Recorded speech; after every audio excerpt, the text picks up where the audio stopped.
Если кимдир бирөө мыйзамды бузса, если кимдир бирөө мамлекеттик мүлккө кол салса, кимдир бирөө элдин бюджеттин кол салса, баарын жазага тартабыз.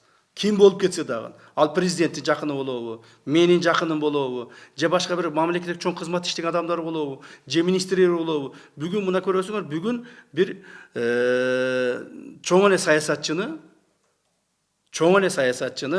кечээ эле чоң мамлекетте посол болгон адамдын менин атымды сатып, $250 000 взятка алып койгон экен. Мен прям сегодня утром дал поручение его арестовать.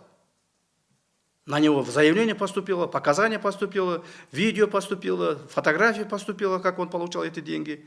Поэтому я буду арестовывать. Почему я должен его? Он был в моей партии когда-то. Он со мной вместе в партии ходил. Так? Но я никого шадить не собираюсь. Кто бы то ни был.